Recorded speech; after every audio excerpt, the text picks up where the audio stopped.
Today on Service Drive Revolution, we talk to a service advisor with burnout. I meet Christian at 70 years old in a time machine, and we have a special guest, and we talk about leadership and how important it is, and much more coming up today on Service Drive Revolution.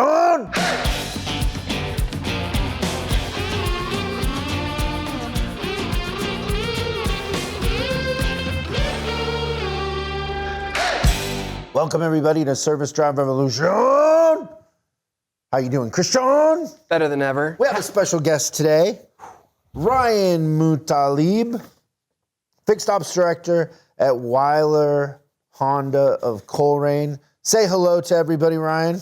How's everybody doing today? Pretty good. Now, Ryan is in our elite group, and we are going to talk about leadership in a couple minutes, but there's a couple things at the top of the show I want to talk about. So, Ryan, I met the future Christian, like Christian in 30 years, I met the other day. Oh, yeah?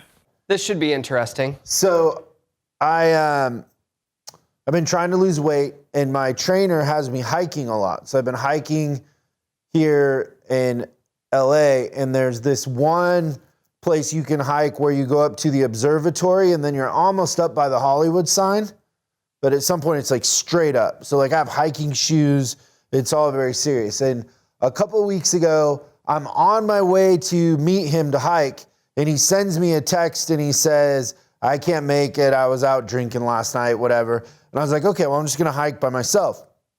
So I hike up to the observatory and I get up there and all of a sudden everybody's giving me dirty looks. And I'm like, what's going on? Like, and then a guy says, where's your mask? And I was like, oh, I didn't have my mask on.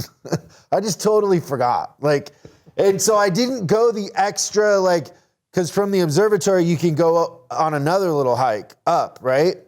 I just went back to my truck and, you know, whatever. So then the next weekend, I went with him and my fiance, and we're hiking. It's early on a Saturday morning. We get to the observatory, and I have my mask in my pocket. So at the observatory, I put it on. But then when we're up on the trail, like, you know, I take it off. But there are people wearing masks for sure. So I'm actually coming down from that second part, and, you know, you're kind of looking down, and it's kind of steep. And all of a sudden, this like 70-year-old guy with a mask on goes, no, no, no, no, no, no, no. And I instantly think, oh, he's yelling at me because I don't have the mask on. And so then I say, like, kind of like in a, I don't care, but okay. I said, what? And he goes, no, no, no, no, no, no, no. And then I look at my fiance and I go, did you hear what he said? And she goes, what did you say? And she's like really sweet, right? And he goes, ma, ma, ma, ma, ma. And she goes, he said, why don't bears wear shoes? Like this random guy, just like Christian always does, on a trail, just runs up and yells a joke. Why don't bears wear shoes? So what was your response? I still didn't understand what was going on. So she says why or whatever, and he says because they're barefoot?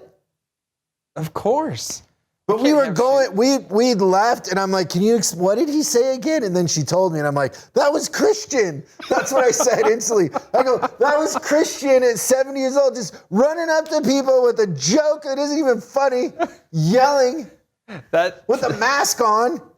That's even better that like it wasn't legible. Like you couldn't hear it. Not even close. But my guilty conscience, I thought he was yelling at me because I didn't have a mask on. So it was pretty funny. They're a little militant about that on that hill. They care about the mask thing. Even though you're like 20 feet away from somebody else. It's really weird. I'm over it. I'm ready to fight. Next 70-year-old guy that says that I'm punching him, right? Next 70-year-old guy that tells you a bad joke. Thank goodness I'm not 70 yet. It's funny. So one thing that does happen when I come your way, and actually you've never done this, Ryan, but some of your counterparts have tried to get me to drink moonshine. Now you were saying your go-to this evening is bourbon.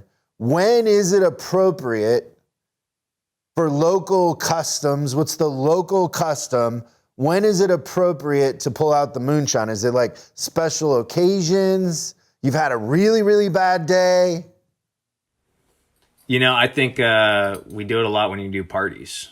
So you pull out the moonshine when you're doing a backyard party, and it's a good go-to drink right there. Drink in the sunshine and have a good time. Why is it always apple? Apple I don't know moonshine. specifically. I said the stuff I'm drinking tastes like peaches right now. Who's that critter behind you? Yeah, that's my dog. That's Hermosa. Hermosa? Oh, so that's great. What's going on, Hermosa? Oh, so cute. That's awesome. So I was thinking about a story, Ryan, when we were talking about this. Have you read Jocko's book, Extreme Ownership? Yep. And so the story he tells in there about how, I think it's during Bud's training, and I could mess this story up, but I'll get the spirit of the story right, that there were like 6 teams, and there were teams of 3, and they were racing, like you had to carry a canoe or something and then paddle, and it was like a race. And, one team clearly won, and Jocko went and was asking the other guys that were like lagging behind and in last place, like, why did you do so bad? And the guy who was the leader was like, oh, my team sucks. And so he thought to just change leaders. You know the story that I'm talking about? So all he did is change the leader, and then the leader that had won previously then eventually won with the team that had been in last place.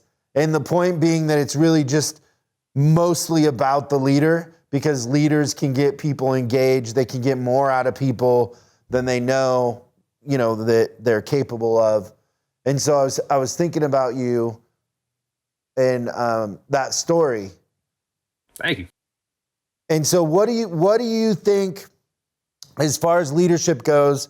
And I do want to get your feedback from the leadership training that I did there a little while ago. But what do you think the important characteristics are of a leader?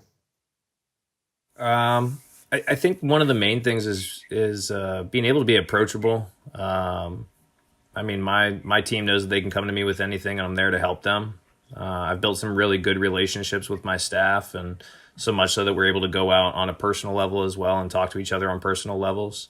I think they see me working for them. So, that extreme ownership aspect is, not necessarily a servant leader, but having extreme ownership of the team, and that I've never asked them to do something that I wasn't willing to do. And I think they see that in me, and they see that I want to work hard to achieve more, and they just want to follow that. Yeah. Yeah, that's great. Do you have a joke from right here, Christian? Well, I was gonna make a quick. You like wine, right? Yeah. Yeah. So, what did the green grape say to the purple grape? What did the green grape say to the purple grape? What? Breathe, damn it! He laughed. Thank you, Ryan. I don't get it. So the reason that the grape is purple is because it's not breathing. So Oh, instead of red yeah, wine, it's suffocating. This was a home run. This is better than the bear joke. I felt like I had to outdo the guy on the hill. So. You did. Don't worry. You got it. So when I came out there and we did a little 1.5 day leadership workshop, which by the way, I worked really hard on that. Because I really felt like that was something that, I just really wanted to make a difference in that room. What were your, big takeaways from that? Well, first and foremost, you definitely made a difference. I've been hearing it just a lot from the other service coaches that really were involved in it, and we kind of talked about it after the fact, and how we went back to our staff and talked to them about what we learned and locus of control and feathers and everything. And we've all noticed just differences. So I guess that was my biggest takeaway, was the locus of control, that internal versus external. Are you a person that you control everything that happens to you? You control your destiny? Or are you a person that lets the world run over you and, you're a feather in the wind? I went back, and it was funny. the day after, I was talking to one of my technicians, and he had a lot of personal stuff going on, and he was telling me, oh, it's their fault, and this is happening to me, and I heard that, and I was like, man, you're a feather. And he was like, what? And I was like, yeah, you're a feather, And he was like, what do you mean? I was like, well, you're just letting the wind take you where it wants to, man. You're just letting the world happen to you instead of controlling what you do. And we ended up going to lunch that day, and we talked about it, and he came back later that day, and he was like, man, or the next day, and he said, man, I went home and I told my roommate this, and I'm moving out, and I got a good place, and I'm ready for it, and I really appreciate you talking to me, and it was just so interesting to just pass on that little bit of information, like you did for us, and how we were able to use it. That was a huge tip. I really appreciated it. The thing that really moved me about it was that two of the managers went home the first night and told their kids, which, it was meant to be a leadership thing, but it really is way more than that, right? It's way bigger than just leadership. It's very personal because it's a mirror in a sense, in that you have to do a little inventory on yourself, right? Yeah, I did. And that's it. I as soon as you said it, right, we were talking, you introduced, and you said, the locus of control, you have internal, you have external. As soon as you explained what those were, I immediately started taking inventory of my employees and myself, and kind of saying, where am I, and where are they, and who are my people that control things, and who are my feathers that are just blowing away. Yeah. That's awesome. I love what you said a minute ago about, being friends with your employees. Like, has that always been something that you've believed in, or is that something you evolved to over time? I think it's something I evolved to. Coming into the industry, it was, you can be friendly, but it was more, especially as a manager, keep it to yourself, and your life is your life and their life is their life. And it got to a point where I was working with these same guys every single day, and they'd be in my office, and we'd just be talking about life and what's happening. And it got to a point where I wanted to hang out with them outside of work. I wanted to go get dinner with them, or take them to a ball game, or whatever it was. We're having a big party barbecue with everybody coming up here soon at Jeff Weiler Honda Coleraine. So you guys are invited if you want to come. But just do like an after work Saturday function. You know what I mean? Just something with the entire crew. We all enjoy hanging out with each other. We're all good people. We all like each other, which is really nice, especially in a workplace. You don't get that too often.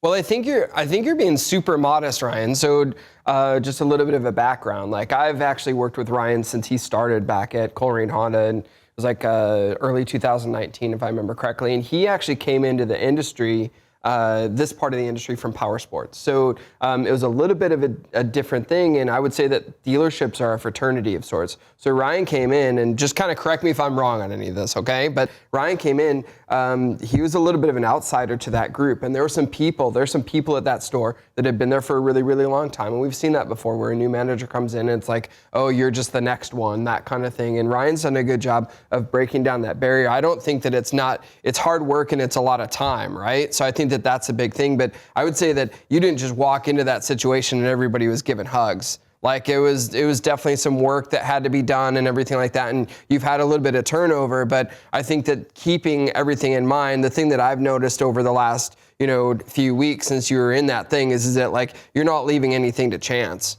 And then you're understanding that how your store goes has a lot to do with how you're thinking. So, that's just kind of the thing, is I would say that it's definitely an evolution, but hopefully that training has put you on steroids a little bit. It has, yeah. I moved some advisor seats around. I moved some technician bays, and they said, why are you moving us? I was like, I don't know, just 'cause. I bet he was really popular that day. That pattern disrupt, that was another big one. I liked it. Yeah, it works, right? It does. It's yeah, funny. Amazing how I remember, this goes way back, but I used to own a flower shop. And when it would be slow, I would send the girls out there just to take the flowers out, cut them, and put them in different buckets. And just that activity of moving things around brought people in. And it wouldn't be that long. There'd be a line of 4 or 5 people just from, just moving stuff around, rearranging, recut, it's funny. So yeah, just moving a desk, moving a stall makes a big difference sometimes. That's awesome. Well, thanks for coming on, Ryan. You're a leader amongst a bunch of great leaders there and a lot of talent. I hope you're having fun. I hope you be really careful this Saturday with the moonshine. Peach, apple, or otherwise. Whatever. Yeah, exactly. Please be careful. Are you? One question is, when you do that, are you inviting the spouses? Yeah, I mean, it's usually a friendly gathering. Everybody's included. It's been tough with COVID. We've been doing it around like 20 people around a campfire or something like that, to keep social distancing. Yeah. Well, pre-COVID, I found that having the spouses there is even better. Like, just say, for example, you have like your lowest performing advisor and you go to their wife and you're like, hey, I'm really trying to understand Christian and why he's not more motivated. And then get the wife on him or the spouse. And I walk in on Monday morning with a broken arm. Can I take more customers? I can write 14. Funny. It's great. Cool. Thanks for coming on, Ryan. We appreciate it. Thanks for having me. Appreciate it, guys. Thanks for everything. See you soon.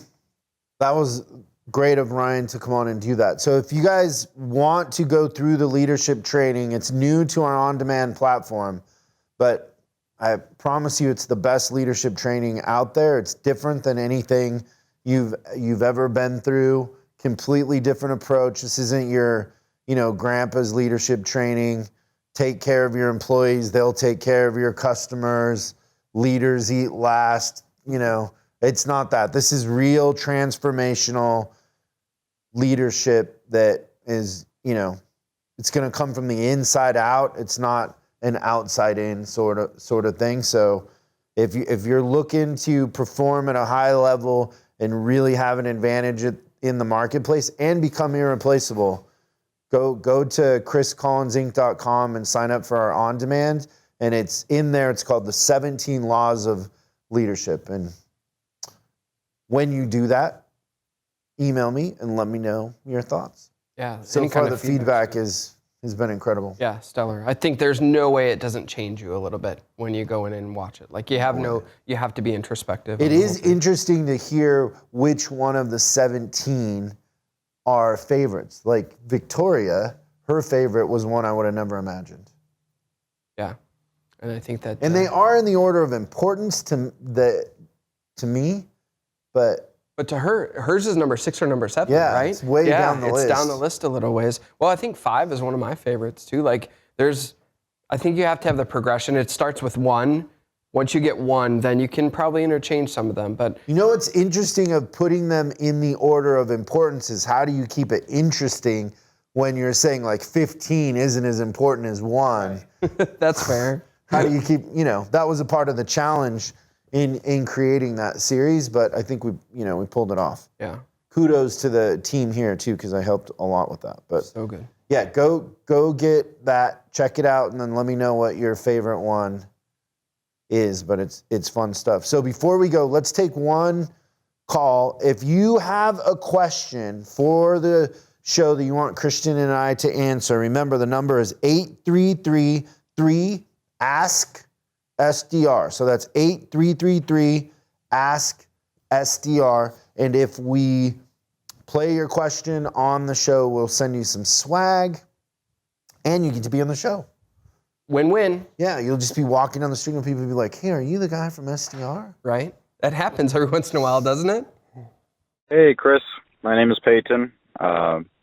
Long-time listener, first-time caller. And my question is this.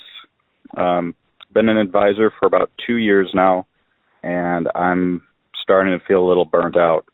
And I'm really questioning if this is something I want to keep doing or not. But I don't know how to bring up the conversation with my service manager and talk about it. And I don't know how to have the conversation with myself. Be helpful with anything or any kind of help you can give. would be much appreciated. So, Peyton, I get the sense that there's a little something else going on there that you're struggling with besides writing service, because it sounds like It was there's deep. some sort of struggle there. And so let's talk about the advisor part, and then hopefully that will bleed over to the other part that you're struggling with. But I want to send you a book, The Millionaire Service Advisor, and I want you to just read the first couple chapters. But in there, the thing that I found as a service advisor is that after about 3 years, so you're almost there, you're 2 years in, but after about 3 years, if you try every day to connect with one customer, and I say one, but really, if you're good at this, you'll connect with 5. But if you just connect with 1 or 2 new customers every day, after 3 years, you will have so many key throwers that your job should get tremendously better. If you're petting the dog and you're building rapport with your customers, really being a trusted advisor, forgetting about the commodity, which is the car, and talking about their kids, their work, their vacation plans, how they've navigated COVID, working from home, school, all of the things that are important to them, and you update them, you really, really take care of them. Over time, it's like a bank. They're just going to come in and throw the keys, and your job gets so much easier. So much easier. It's really interesting. So I was out over the last month or so. I've been pretty fortunate. I got to do some advisor training, and I was really, really lucky to have somebody in the class that had been a service advisor in the same dealership 37 years. Now, I don't know if I'd ever seen that before, but talking to him, like, you could just tell that he was a customer collector, and he'd kind of said the same thing. Is like those first 2-3 years were really, really hard, and since the 34 years since, it just keeps getting a little bit easier every year. And that's what he said. He's like, I'm so glad that I didn't go to 10 different dealerships and I stayed at the same place. And he was kind of telling me, he's like, he's outlasted ownership in a lot of cases. I think there was like 2 or 3 buy sells that he'd been through, but his customers just come to him, and he doesn't take fresh customers anymore. It's just a matter of he's just at that point. And I think that, at 2 years, first off, I would say, one is I understand the burnout, because I think that this job it's physically demanding, it's mentally demanding. And at 2 years is where it hasn't gotten to the part where it's easier yet, because you're still trying to figure out, like, there are certain problems that maybe you're dealing with for the first time. But after 2 years, like, you've about seen and done it all. In terms of like comebacks, I think Chris always says that at 6 months is when the magic, that you haven't heard any new problems. But at 2 to 3 years, you really hit your stride. So if you do that conversation with yourself and you decide this is the industry, just know that the easier portion of the business is coming to you. And man, 3 years is a magic time. Yeah, and so another thing that I did is I used to go work out at lunch. So I had a deal with my manager that I took a little longer than an hour, and I forced myself to go work out at lunch because, I was there trying to get the night drops at 5:30. I wasn't leaving until 5 or 6 every day. So that little time in the middle of the day where I actually ate a lunch and I actually worked out made a huge difference for me. And so you want to make sure you're taking a lunch. You want to make sure that you're taking care of yourself. And I mean, I don't really think that I knew myself when I was an advisor. I definitely didn't love myself. I probably hated myself, to be honest. But I'll tell you the one place that I found satisfaction and I found something bigger than myself and something that fed me in a way that was rewarding. And that was that I took really good care of my customers. I put my customers first. I really wanted to know about them. I really cared about them. And by making them my focus and not worrying about myself, it was rewarding. And, I would literally go home and think like, hey, like I I saved these customers from all kinds of issues, even to the point that I genuinely believed that customers should pay more to have me as an advisor. Like, I wasn't discounting anything. Like, I genuinely believe that. And because I believe that, I don't think I was asked that many times if I could cut the price on something.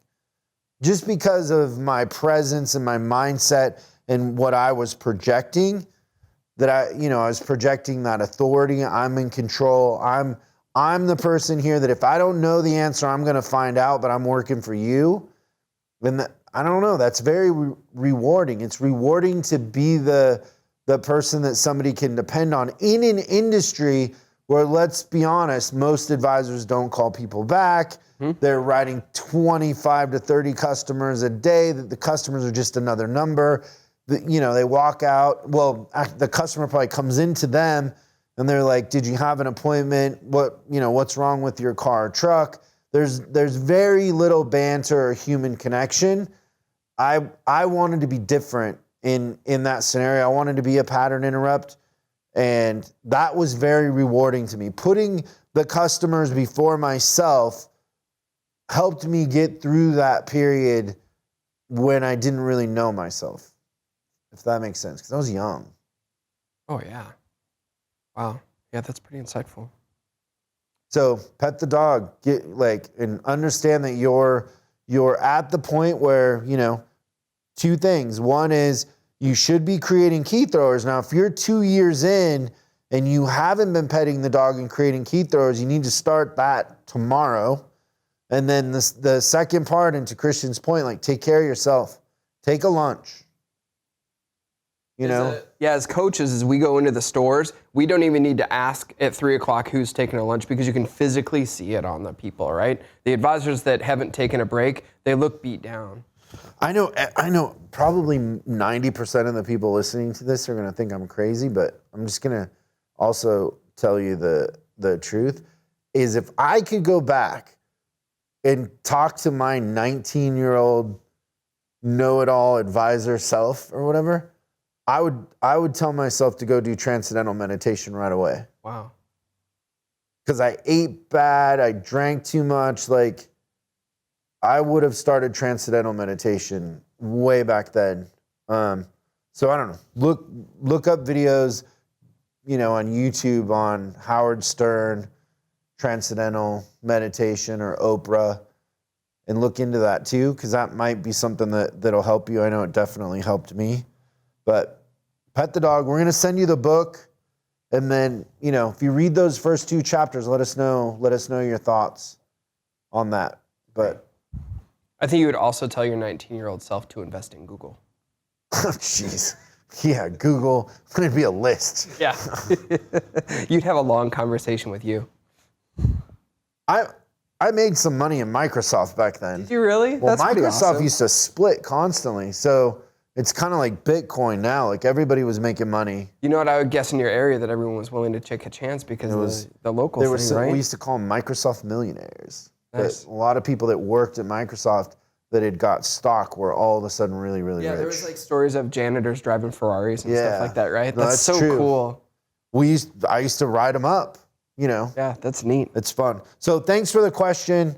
Hope that helps, and we're sending our, love and good vibes your way, but make it about the customer, be a customer collector, key throwers, and that should all work out. But good show. It was fun. So thanks everybody, and we'll see you next time on Service Drive Revolution. Thanks so much for watching this episode of Service Drive Revolution.